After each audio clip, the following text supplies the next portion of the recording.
नमस्कार मित्रांनो, स्वागत आहे तुमचं पुन्हा एका नवीन व्हिडिओमध्ये. मित्रांनो, ऑगस्ट महिन्याच्या अखेरीस येणाऱ्या रक्षाबंधन या सणापासून भारतामध्ये मोठ्या सण उत्सवांची सुरुवात होते.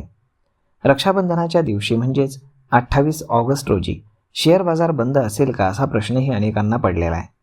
मात्र या संभ्रमात पडण्याचं कुठलंही कारण नाही. बॉम्बे स्टॉक एक्सचेंज आणि नॅशनल स्टॉक एक्सचेंज यांनी जाहीर केलेल्या अधिकृत सुट्ट्यांच्या यादीमध्ये रक्षाबंधनाचा समावेश करण्यात आलेला नाही.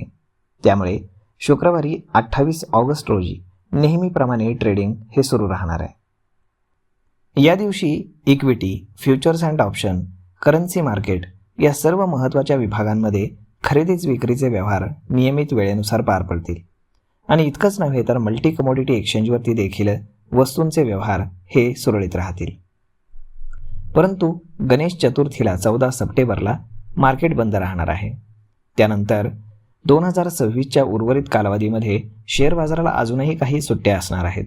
यामध्ये 2 ऑक्टोबरला महात्मा गांधी जयंती, त्यानंतर 20 ऑक्टोबरला दसरा, 10 नोव्हेंबरला दिवाळी बलिप्रतिपदा आणि 24 नोव्हेंबरला श्री गुरु नानक जयंती आणि 25 डिसेंबरला ख्रिसमस.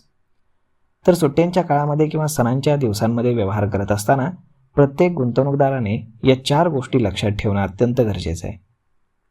सर्वात पहिली गोष्ट म्हणजे एक्सचेंजचे अधिकृत नियम. एखाद्या सणाला एक्सचेंजने अधिकृत ट्रेडिंग हॉलिडे म्हणून घोषित केलं असेल तरच इक्विटी आणि F&O विभागातील व्यवहार थांबतात. कॅलेंडरमध्ये सुट्टी नसेल तर कामकाज हे नेहमीप्रमाणेच चालू राहतं. त्यानंतर कमोडिटी मार्केटची 2 सत्रं असतात, कारण MCXवरती काही सुट्ट्यांच्या दिवशी 2 सत्रांचा नियम लागू राहतो. अशावेळी सकाळचं सत्र हे सकाळी 9 ते दुपारी 5 पर्यंत असतं. तरी आंतरराष्ट्रीय घडामोडींमुळे संध्याकाळचं सत्र हे संध्याकाळी 5 ते रात्री 11:30 वाजेपर्यंत सुरू ठेवलं जातं. त्यानंतर पुढचा महत्त्वाचा नियम आहे तो म्हणजे T+1 सेटलमेंट सायकल. भारतीय बाजारामध्ये खरेदी किंवा विक्रीचे व्यवहार T+1 नियमानुसार पूर्ण होतात. सुट्टीच्या आदल्या दिवशी शेअर्स विकल्यास त्याची रक्कम किंवा डीमॅटमध्ये क्रेडिट होण्यासाठी पुढच्या दिवशीचा ट्रेडिंग डे उजाडावा लागतो. त्यानंतर सुट्टीच्या दिवशी ब्रोकर ॲपवरनं पैसे काढण्याची विनंती नोंदवता येते, परंतु प्रत्यक्ष रक्कम बँकांचं क्लिअरिंग कामकाज सुरू झाल्यानंतरच खात्यामध्ये जमा होते.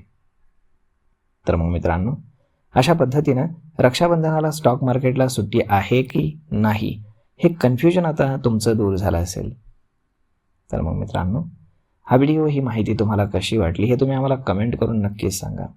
आणि जर आवडली असेल तर आपल्या जवळच्या मित्रमंडळींसोबत देखील हा व्हिडिओ तुम्ही शेअर करायला विसरू नका. धन्यवाद.